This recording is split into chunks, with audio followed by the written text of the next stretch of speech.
Hello, lovelies, and welcome back to the Equestrian Manifestation Podcast, your one stop for all things equestrian mindset and to create the horsey lifestyle of your dreams.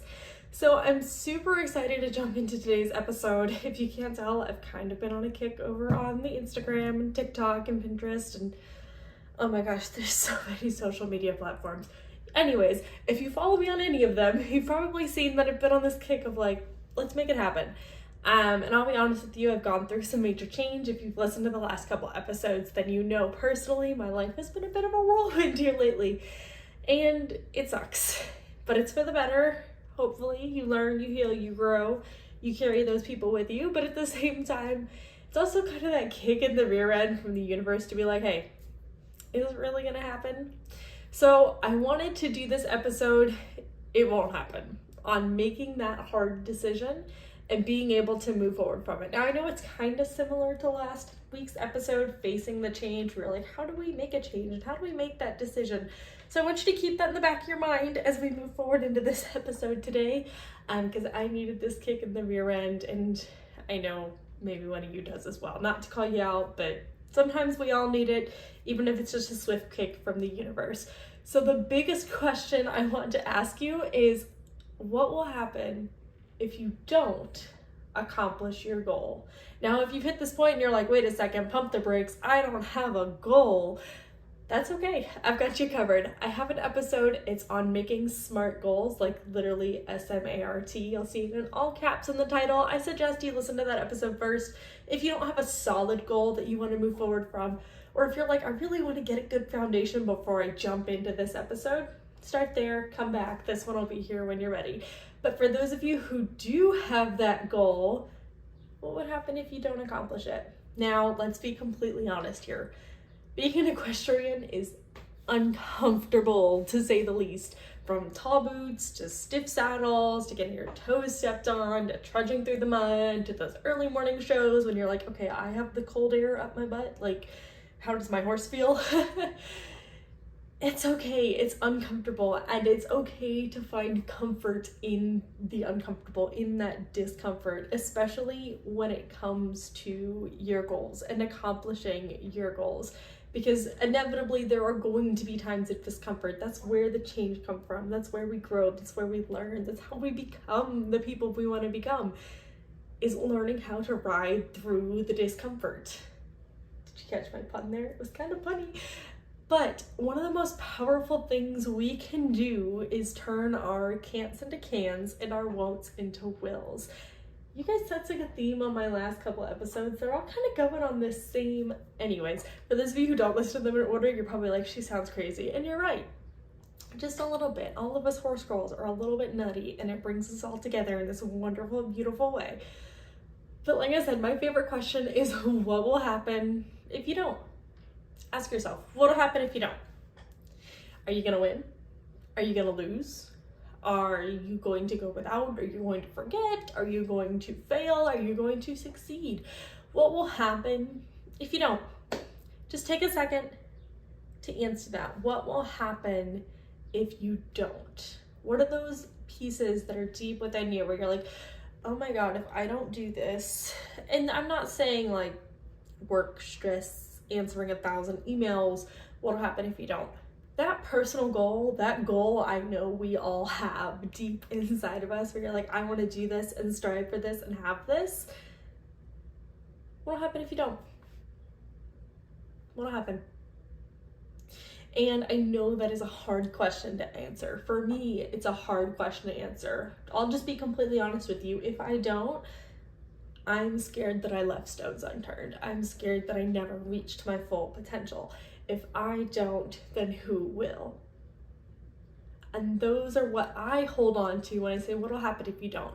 When things get hard, when the mud gets deep and you're like, oh my gosh, I cannot do anymore. What'll happen if you don't? And one of the most amazing things about us as humans and us as equestrians is that we hold on to the reins of our own lives. I know sometimes it feels like you're just being taken off with towards the large stone wall and you're like, I cannot jump over it, I cannot go under it, I cannot go around it, I will have to go through it. And I don't think I can. I promise, you are still holding on to the reins. Sometimes you just have to sit deep, put your leg on, and put your eyes on the horizon, because it's out there. It's always out there, those next steps. There are going to be hills, there are going to be ditches, there are going to be drops, but you'll get through it. So what I want you to do, if you haven't already, identify that goal. If you've gotten this far in the episode and you still have not identified a goal, I'm not mad at you. I'm not disappointed. I'm just a little confused why you're still here. That's okay though. Once you identified that goal, make a decision to move towards it. We've established what'll happen if you don't. What'll happen if you don't? I titled this episode, It Won't Happen. Not because I don't want it to happen for you, but I want you to question the idea of, if it didn't happen, so what? What would happen? How would you feel? What would you do? Because once we identify those, then we can start moving towards the goal. Then we can say, it's not that I have things to lose. We can be like, oh my gosh, do I really want to go without that? And if you don't, it makes it all the easier to see those next steps. Now, I know goals are huge, daunting things. My dad used to say this saying, and I keep it with me always, and I can't remember where he got it from because I know he didn't make it. He probably picked it up from somewhere, but gotta love him. It's like eating an elephant. You just gotta take it one bite at a time.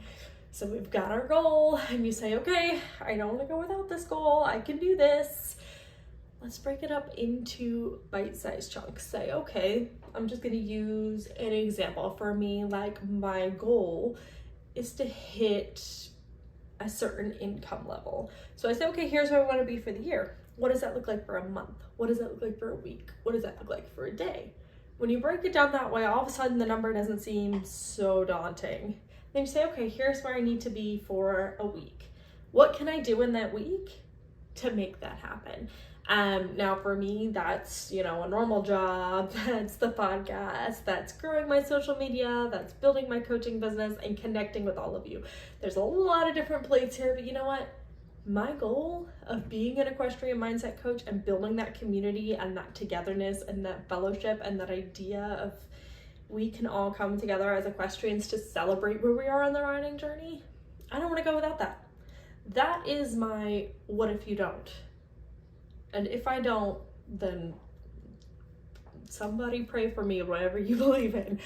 But I'm gonna make it happen. And I know that my success is inevitable. I'm here talking with you. I'm doing the thing. So if you're like, okay, I've got my goal, I'm breaking it into chunks, and I'm still scared to do the thing. First of all, you're not alone. Taking that first step is the hardest thing we can do. And what I want you to do is find an accountability partner, whether that's a friend, a trainer, somebody on social media, a family member, someone from the barn, whoever you feel comfortable coming to say, I want you to help hold me accountable to my goals. I would say you can use me as well. I'm busy, I'm gonna do what I can, but if all of you flood my inbox, I cannot guarantee it. But if you need somebody to chat to and be like, hey, I need some next steps on this, or somebody to just hold me accountable even for a week, shoot me an inbox. Wow, I feel old. Shoot me a message on either Instagram or TikTok or Facebook. Reach out to me. I want to help you guys. And if you're like, I just need somebody to listen to my goal and tell me I'm not crazy for being like, hey, I want to do this, and here's how I kind of want to do it, I'm here for you. I hope you guys have enjoyed this episode. I know it's kind of deep to be like, what would happen if my goal didn't happen? Like, just sit on that for a second while I drink some coffee. Also, are you guys coffee or tea people? I'm a coffee person. This is like my third cup of coffee today, but hey, we're content creating today, so it's one of those days. But just sit with that idea of like, what if I didn't? What are those emotions? Because for me, I'll be completely upfront, those emotions run deep. Like, that fear of failure is so high, and maybe it's just because I've failed before. Nothing I've done has been the traditional path. And I'm okay with that. I've come to terms with that, but there's always that little bit of fear. So what I want you to do is come to terms with, what if I didn't? And whatever those emotions are, write them down. Put them on a sticky note. I've got mine over here. I can't reach it because my arms are short, but I've got mine over here about here's where I want to do, why I want to do, how I want to do. Because will it happen? That decision is ultimately up to you. Now, I know I've covered a lot that's kind of deep and you're like, whoa, that was, at least for me, when I first heard this, I was like, pump the brakes, this is heavy, like, what do you mean I'm in control of everything? So take some time and meditate with it. I'll go ahead and leave you lovelies here. If you've liked this episode, I would love if you liked it or rated the podcast, as it does really help us out on all of those platforms. And if you're watching this over here on YouTube, subscribe to the channel. I'm trying to do video podcasting too. It's new, it's interesting, we'll see how it goes, but I hope you have all enjoyed this episode of the Equestrian Manifestation Podcast. As always, if you have any questions or topic ideas, my inbox is always open, but until next time, I will see you later, lovelies, and have a great ride.